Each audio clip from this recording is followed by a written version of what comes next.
My mom slapped me in front of 200 people at my sister's wedding and yelled, "You had no right to ruin her wedding because a random guest interrupted the ceremony."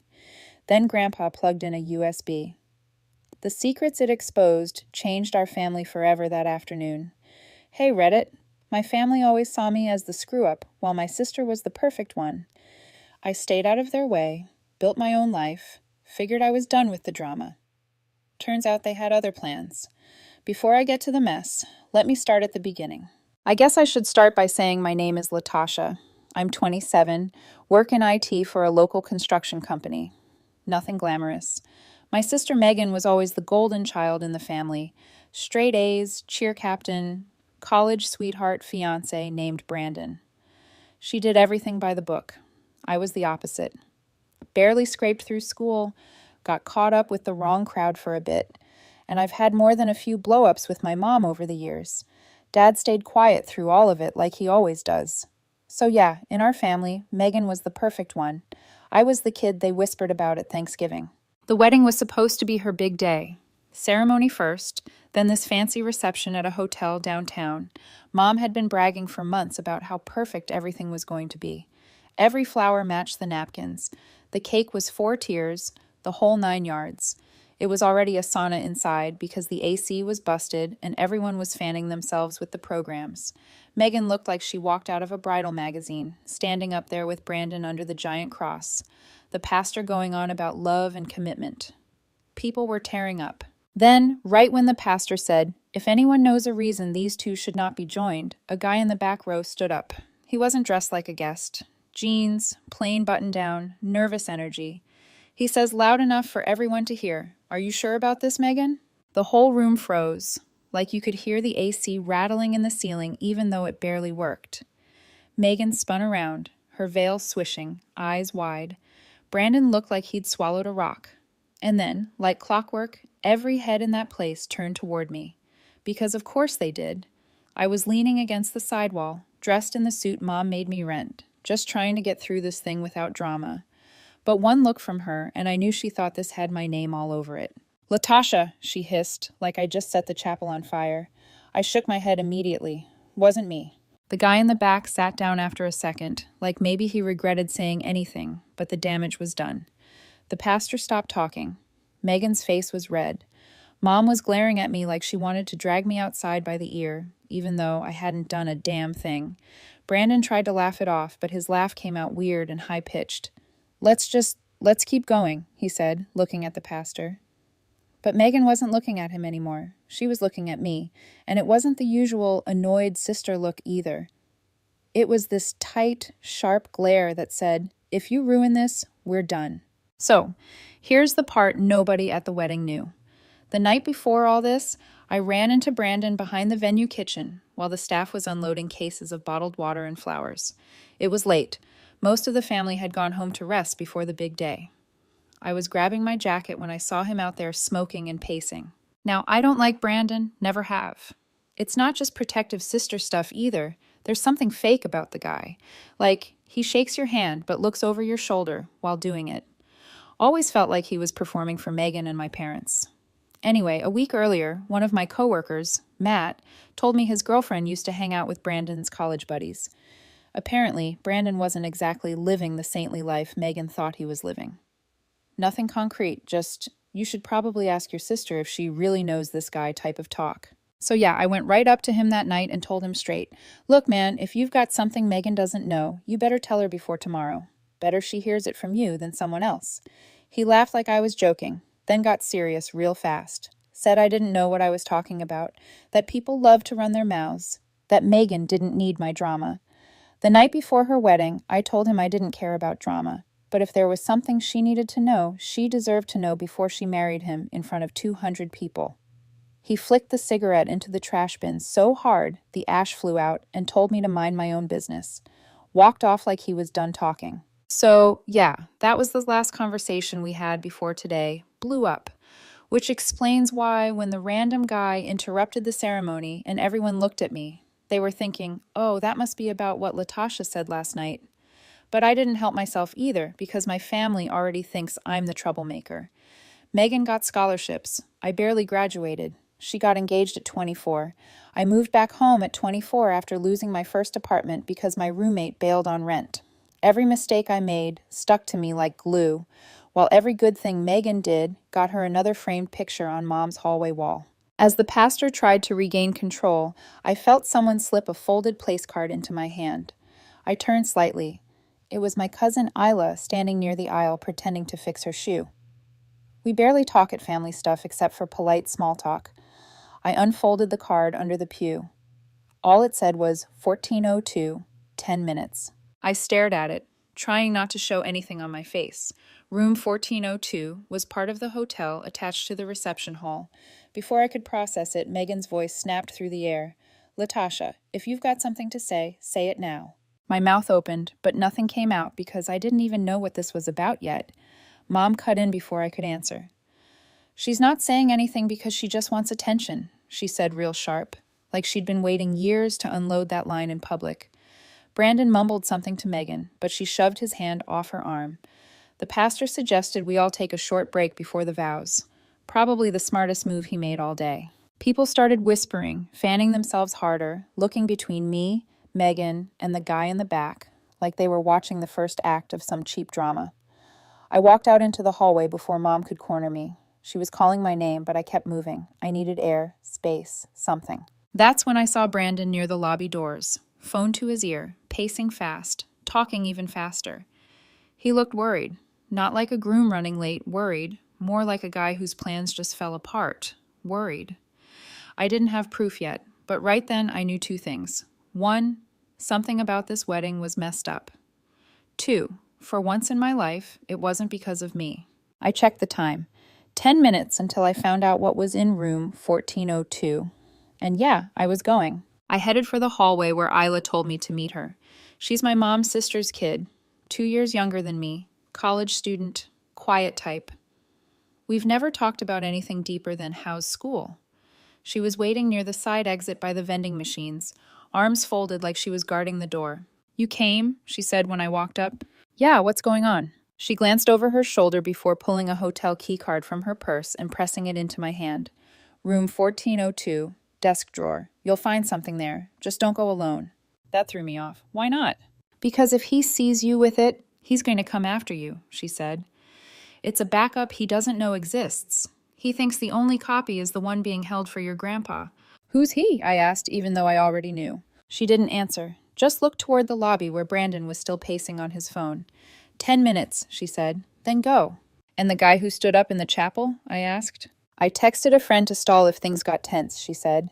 2 minutes, one question, then sit down. I just needed time to get that key to you." Before I could ask her anything else, my mom appeared at the end of the hall, heels clicking like a countdown clock. "Latasha," she snapped, marching over. "What are you doing back here?" "Getting some air," I said, slipping the key card into my pocket before she saw it. She narrowed her eyes. "You need to stay out of this. Whatever this is, your sister's wedding is not the place for you to make some point." "Wasn't planning to," I said. "Good," she said, straightening her dress like the conversation was over. "Because Megan's upset enough. You show up, stand there like some angry bodyguard, and people start asking questions." I wanted to tell her I didn't start any of this, but there wasn't time. She turned to go back inside, then paused. "Latasha," she added softer this time, "don't make a scene, please." That's when I knew for sure she was hiding something. My mom only says, "Don't make a scene," when there's something she doesn't want people looking at too closely. As soon as she was gone, I headed for the lobby. Brandon was still on his phone near the front doors. He didn't see me. He was talking fast. Words like problem, handle it, and tonight, carrying across the empty hallway. I slowed down so he wouldn't notice me, then cut through the side corridor toward the elevators. I checked my watch. 9 minutes. Room 1402 was waiting, and whatever was in that drawer, I had a feeling it was about to answer a lot of questions. The elevator ride up felt longer than it really was. 14 floors, that's all. But the whole time I was thinking about Isla's face when she handed me that key card. She wasn't joking around.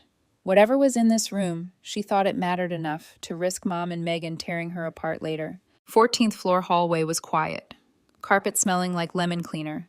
The airway colder than downstairs. Room 1402 was halfway down on the left. Silver numbers on a fake wood door. I slid the key card. Green light blinked. Door clicked open. The room was empty, neat like the hotel staff had just finished with it. Bed made tight. Curtains half open, so sunlight cut across the floor in a sharp line. AC humming steady. No bags, no personal stuff, no trash. Just a generic hotel room waiting for the next guest. I didn't waste time. Went straight to the desk by the window. Pulled open the top drawer. Inside was a small manila envelope with a single printed page on top. I picked up the page first. It was grainy black and white footage. Timestamp in the corner. Camera angle looking down a hallway. 2 people near a door. The man was definitely Brandon. You could tell from the haircut, the suit jacket, even the way he leaned on the wall, like he owned the place. The woman wore a red dress, hair falling over one shoulder. She was standing close, too close for anyone to mistake it as innocent. I flipped the page over. Blank. No captions, no note, just the image. I opened the envelope. Inside was a tiny USB drive with a red cap and another printed page folded in half. This one wasn't a photo. It was a bank transaction record. Same date as Megan's engagement party. Brandon's name in the corner. Amount big enough to raise questions. $5,000 cash withdrawal, but not so big that it screamed criminal. I didn't know what it meant yet, but the pieces weren't looking good for him. I put the paper back in the envelope and was about to leave when footsteps came down the hallway outside. Slow, steady, getting closer. I froze. The steps stopped right at my door. The handle turned once. I jumped back fast and threw the deadbolt. Whoever it was tried the handle again, harder this time. Then nothing. I waited, barely breathing, heart going loud in my ears. A few seconds later, the steps moved on down the hall toward the far corner. I exhaled, grabbed my phone, snapped a picture of the bank page just in case, then typed out a quick text to Megan. I need to show you something. 30 seconds later, she answered, "Stop." That was all. No explanation, no question, just one word. I stared at the screen for half a second, then shoved the phone in my pocket, grabbed the envelope, unlocked the door, and stepped into the hallway. Nobody around. Carpet muffled my footsteps as I moved fast toward the elevators. The doors opened just as I got there, and of course, standing inside like the universe wanted this to happen, was Brandon. One of his groomsmen was with him, big guy in a gray suit. Brandon saw the envelope in my hand immediately. His eyes snagged on it, confused, like he was realizing for the first time there was another set. "Give it to me," he said, stepping forward. I held my ground at the doorway. No. His friend shifted, blocking half the opening like he was ready to help. I slipped sideways into the hallway before they could trap me in there. Brandon lowered his voice. "You show that to anyone. I'll make this ugly." I stared right back at him. "It's already ugly." His jaw flexed tight, but he didn't follow. He stayed in the elevator as the doors closed between us. I headed through the sky bridge back toward the reception hall, envelope under my arm, pulse still hammering. My phone buzzed again, but I ignored it. When I walked back into the main hall, people were already taking their seats, like the ceremony was about to restart. Megan was near the front with Mom, both of them looking tense, talking close, voices sharp. I scanned the room and saw my grandfather near the AV table where the wedding planner was fiddling with cables for the slideshow projector. Grandpa stood there calm as ever, hands behind his back, nodding as the planner explained something about the laptop setup. He looked over at me once, not surprised, just a small nod. He'd already seen the USB, front desk had called him that morning, and he was waiting for the right moment to use it. The ceremony never restarted. Instead, everyone got shuffled into the reception hall under the excuse of technical delays. No one bought it. People were whispering before they even found their seats. My uncle was by the buffet asking if he should still grab a plate or wait. The DJ was stalling with background music. I stayed near the sidewall with the envelope under my arm, watching everything. Megan was at the center of it all, talking to Mom and Brandon. Her veil was crooked now from how many times she'd pushed it back. Her lipstick smudged. She looked furious and nervous at the same time. Then Mom spotted me. She marched straight across the hall, heels snapping on the floor, her face tight with anger. She didn't say a word at first, just slapped me hard. It was loud enough that people at the nearest tables turned. "You stirred this up, didn't you?" she snapped, voice sharp enough to cut through the music. I stepped back, my cheeks stinging. I didn't say anything. Megan came up behind her. "Why do you hate me so much?" she asked, voice shaking. "You couldn't just let me be happy for one day." That stung worse than the slap. "I didn't do this," I said, looking at both of them. "I just walked in here like the rest of you." But Megan wasn't listening. She folded her arms tight, glaring like I was the reason the wedding was falling apart. Then my grandfather's voice cut through the noise, calm, steady. "Enough," he said. He was standing by the AV table where the projector screen was rolled down. In his hand was a USB stick. Not the one I found, a different one. "Front desk called me this morning. Anonymous drop for me. No name," he said, loud enough for everyone to hear. "I didn't plan on showing it, but I think now is the right time." Mom turned toward him. "Dad, don't." But he was already plugging it into the wedding planner's laptop. He moved slow but deliberate, like nothing anyone said was going to stop him. The screen flickered, and then the footage started. Grainy black and white video. Timestamp in the corner. Hotel hallway. Brandon came into frame first. He was wearing the same jacket he had on during the engagement party night. That alone made people start whispering. Then the woman in the red dress stepped out of the room, her back to the camera, laughing at something Brandon said. She leaned against the wall. He leaned next to her. They were close. Too close for any excuses. The timestamp showed it was the night of Megan's engagement party. People gasped when Brandon touched her arm. He didn't push her away, didn't look uncomfortable. Then he kissed her quick. Not some long thing, but long enough. Megan's hand went to her mouth. Brandon shot forward from the front row like the laptop was on fire. "Turn it off," he said, yanking at the HDMI cable. I got there first and blocked him with my shoulder. "Move," he snapped, trying to shove me aside. "No," I said. He shoved harder. We slammed into the edge of a table, knocking over a stack of unused champagne flutes. They crashed to the floor, glass everywhere. A couple of Brandon's friends rushed up, pulling him back before things got worse. My uncle stepped in between us, holding a hand out like we were two kids fighting at Christmas dinner. "Get him out of here," Mom said suddenly. Her voice cracked a little, but her face was stone cold. Brandon froze. "Maggie," he started, but Mom cut him off. "Leave now, before this gets uglier than it already is." He looked at Megan. She wouldn't even meet his eyes. Her hands were shaking at her sides, her face pale under the makeup. One of his friends muttered something about getting his jacket from the back, but Brandon just stood there like he couldn't believe this was happening in front of 150 people. Then he turned and walked out. The door slammed behind him. People started whispering louder now, like they were trying to piece together what they just saw. Megan didn't cry. She didn't move at all. Mom stood next to her, face tight, lips pressed together. Dad was in the corner like always, not saying a word, just rubbing the back of his neck, like maybe if he stayed quiet enough, he'd disappear. Grandpa shut the laptop and handed the USB back to the wedding planner. Then he walked over to me. "Here," he said quietly, slipping a small envelope into my hand. It wasn't the one with the bank pages or the one he just used. "This one's for you," he said. Not the same as what I showed. I looked at him. "What's on it?" He just shook his head. "Read it later."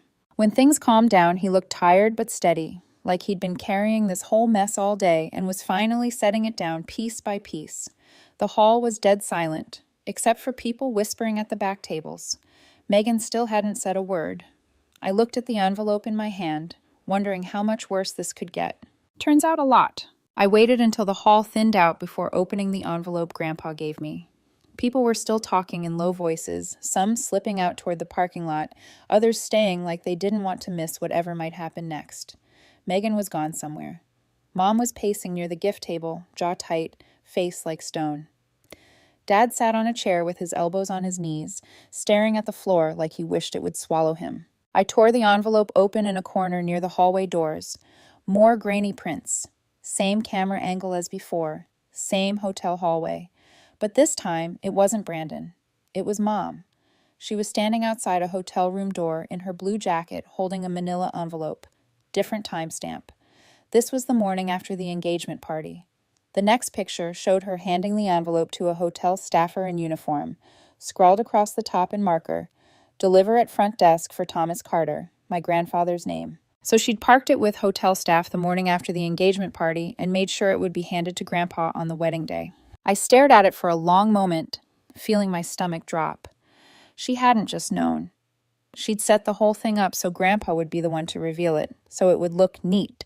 Official truth coming from the most trusted man in the family instead of the screw-up daughter. There was more in the envelope, a folded page, printed photo of an email draft on someone's laptop screen.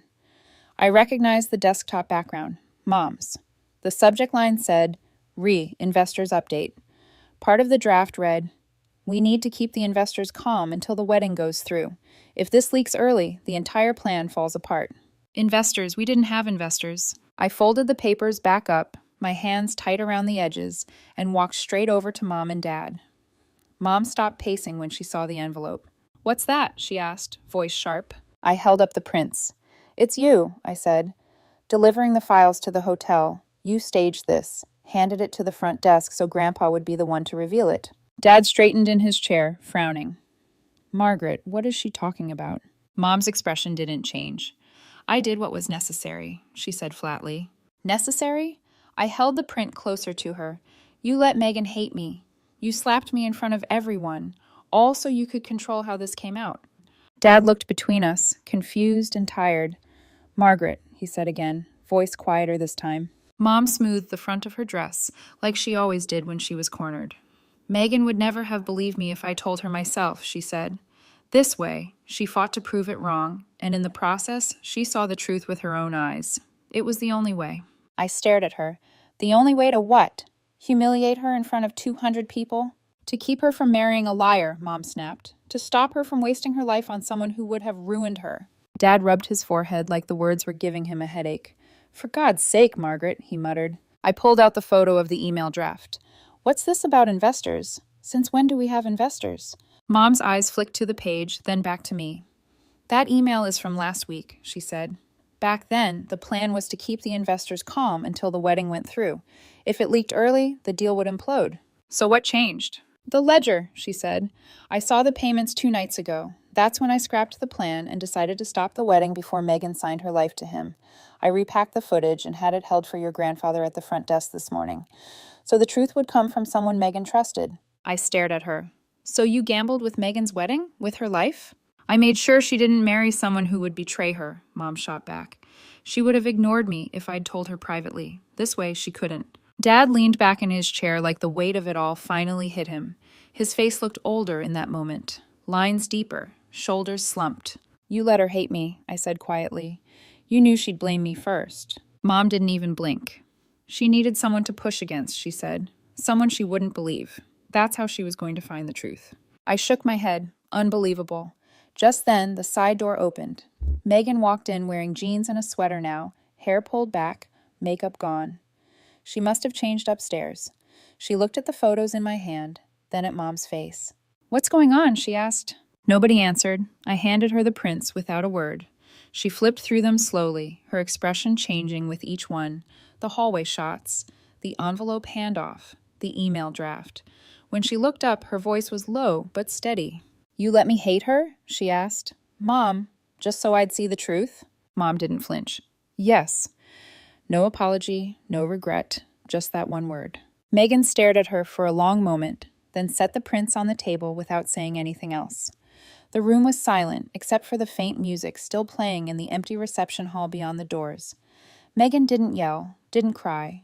She just stood there in the middle of the reception hall, holding the photos like they were heavier than they really were.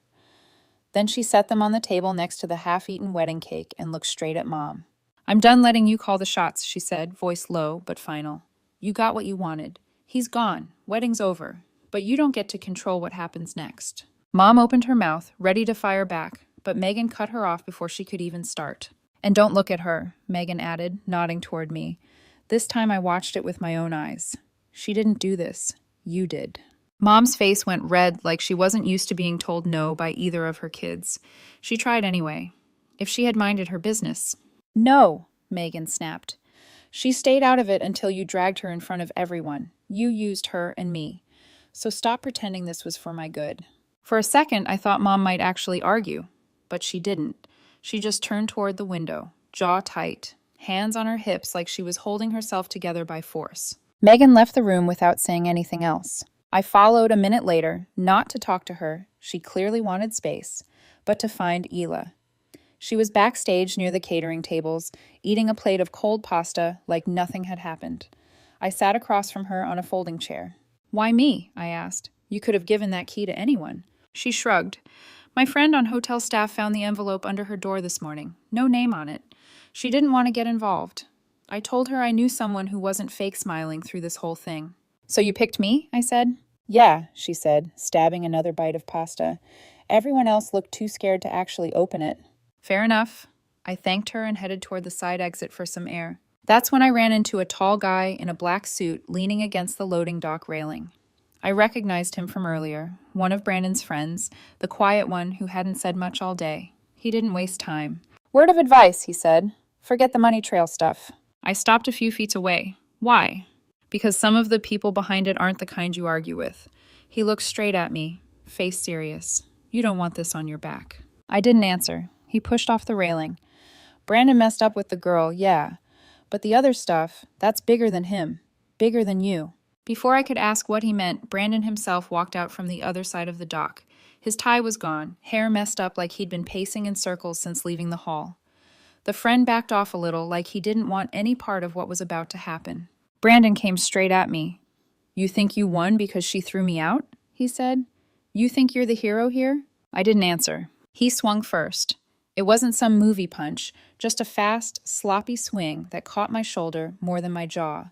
I shoved him backward into a metal hand truck leaning against the wall. It clattered loud enough to bring 2 hotel staff running. They jumped between us before either of us could land another shot. Brandon's friend grabbed him by the arm, muttering something about leaving before the cops got called. Brandon spit on the ground near my shoe, then stormed off around the corner, his friend following. The hotel staff gave me a look like they were debating whether to call security, but one of them recognized me from earlier and told me to wrap it up quick. I headed back inside, shaking out my hand even though I hadn't really hit him. Dad was waiting near the hallway door. He didn't yell, just motioned me over. I should have trusted you sooner, he said once we were out of earshot. About all of this. Your mother's been under pressure from Robert's people about the deal. She tried to keep it steady until the wedding. Then she saw the payments and flipped the plan. I leaned against the wall. So this was about money? Partly, Dad said, but also pride. She didn't want Megan blindsided after the marriage. Thought if it came out now, she'd walk away before signing her life to him. She just didn't think it through. That was the understatement of the year. Before I could answer, my phone buzzed. It was Megan. I need you at Grandpa's tomorrow morning. There's something I want to check. Attached was a photo of a ledger page, handwritten columns, initials at the top, BR, with amounts next to each date. I texted back one word, okay, because whatever this was, it clearly wasn't over. Next morning, I drove to Grandpa's place with a stiff shoulder from yesterday's mess at the loading dock. His house sat at the edge of town, a single-story place with peeling white paint and a porch swing that hadn't worked in years. He was out front waiting like he always did when he had something serious to talk about. Inside, the kitchen table was cleared, except for a big cardboard box stuffed with folders, old ledgers, and a few flash drives sealed in plastic baggies. He tapped the box once. No more secrets, he said. Megan sat at the table in sweatpants and a hoodie, hair tied back. She looked tired but steady. She slid the photo she'd sent me across the table, the ledger page, Brandon's initials at the top, handwritten amounts in neat columns. I found it on his iPad, she said. He forgot to log out of a shared folder. He was tracking payments. For what? I asked. I don't know. Grandpa nodded slowly, then opened one of the folders from his box. Inside were bank printouts, including the one I grabbed from room 1402. He lined them up next to Megan's page. It all connected. The recipient column used initials. Most entries were LD, same initials as the woman in the red dress. Dates and amounts matched the withdrawals in the hallway clip. Hush money. Brandon hadn't just cheated. He'd been paying someone regularly for months. The amounts matched dates on the ledger. And right next to them in Grandpa's folder were notes from Robert's company about bundled projects with Brandon's family business. Same dates again. Grandpa sat back. He was keeping somebody quiet, he said, probably about the affair, and he wanted the wedding locked in before Robert signed off on the investment deal. Megan didn't say anything. Her hands stayed flat on the table, knuckles pale. Dad showed up half an hour later. He looked 10 years older than he did last week. He hugged Megan, shook my hand, then sat down heavy in the chair across from us. Your mother's not coming, he said finally. She's staying at your aunt's for now. Why? Megan asked. She says she needs space. Truth is, Dad said, rubbing his temples, I told her I'm moving out for a while. I need to clear my head, figure out what's left after all this. Nobody argued with him. Grandpa closed the folder and stacked the papers back in order. I'll handle any calls from Robert or his people, he said. They come sniffing around. They talk to me, not you kids. Megan exhaled slowly, then pulled a notebook from her bag. She tore out a page and started writing. What's that? I asked. A message to the guests, she said. They deserve to hear something before the rumors get worse. She kept it short. The wedding is off. Personal reasons. No further details. Thank you for your understanding. No blame, no drama, just done. Grandpa read it, nodded, and set it aside to be sent out later. I leaned back in my chair. You know I'm not your cleanup crew, I said to Megan. She looked up. I mean it, I said. I'll help when it matters. But I'm not the one who fixes every fire the family starts. She nodded slowly. I get it. She hesitated. I didn't know who else to call. We're good, I said. Not perfect, but good. Her shoulders relaxed a little. We packed the papers back into the box. Grandpa carried it to his study like it was just another day at work. Dad left to call the venue about canceling the rest of the weekend plans. Megan went out back to sit on the porch steps alone for a while. I stayed behind with Grandpa long enough to hear him on the phone, telling Robert's assistant that any deal involving Brandon was dead. His voice didn't shake once. That afternoon, I drove home and slept for 12 hours straight. A week later, my phone buzzed while I was setting up some old computers for a side IT gig I'd picked up. Brandon, we need to talk. I stared at the screen for maybe 3 seconds, then hit delete. Some things don't need answers. Instead, I started focusing on my own stuff again, took the side jobs people offered, went for walks in the evenings, answered Dad's calls when he checked in from his new apartment, ignored Mom's texts for now. One afternoon, about 2 weeks after the wedding disaster, I ran into Isla at the hotel near downtown. She was coming out as I was heading in to fix the Wi-Fi for the front desk. They wiped the cameras, she said casually, like we were picking up a conversation from yesterday. Too many questions from people. Management didn't want trouble. I nodded. Makes sense. She shifted her bag on her shoulder. Policy's 14-day retention unless there's a subpoena or incident report, and management didn't want trouble. She adjusted her bag again. There's still a copy somewhere, though. It mirrors feeds off-site. She didn't say it like a warning, just a fact. We both understood. Some files you keep, some you drop. She walked one way, I walked the other, and that was it. No perfect ending, no neat bow on top, just the truth out in the open. People dealing with the pieces however they could. But for the first time in a long time, none of it was on me. ChatGPT'd and I thought that would be the end of it. But families don't just implode once and walk away clean. Pieces kept sliding back into my life whether I wanted them or not. 3 weeks after the wedding, Dad invited me and Megan to dinner at his new apartment. Small place over a hardware store, nothing fancy, but it smelled like fresh paint and freedom. He made spaghetti, his one specialty, and poured us both a glass of cheap red wine. I just want to say, he started, twirling his fork slow, I should have spoken up years ago. Your mother's voice was always the loudest in the room, and I let that be the excuse. That was wrong. Megan and I glanced at each other. We weren't used to Dad admitting fault. I can't fix the past, he said, but I can stop letting her run the future. I don't know where things go from here, but I want both of you to know you can always call me. No more silence. Megan wiped her eyes with a napkin. I just nodded. It wasn't everything, but it was more than we'd gotten before. Mom didn't take any of it well. Word got around that she'd been showing up at relatives' houses, spinning her version of events. According to her, she was the martyr who sacrificed her reputation to save Megan from a bad marriage, and I was the ungrateful daughter who twisted the story for attention. Some cousins bought it. Most didn't. Isla kept me in the loop with screenshots of the family group chat. Half the time it read like a war zone. As for Brandon, he tried reaching out to Megan through mutual friends, letters, even a voicemail I overheard once when I visited her. She didn't respond. She was too busy picking up extra shifts at the clinic where she worked, trying to rebuild a life that wasn't framed around a husband-to-be. The investor's part still haunted me, though. Every once in a while, I'd pull up those scans of Mom's email draft and the ledger pages Grandpa showed us. Names redacted, amounts blurred, initials that meant something to somebody. Bigger than Brandon, bigger than the cheating, like a storm cloud hanging just offshore. One night, I asked Grandpa if he was worried about pushback.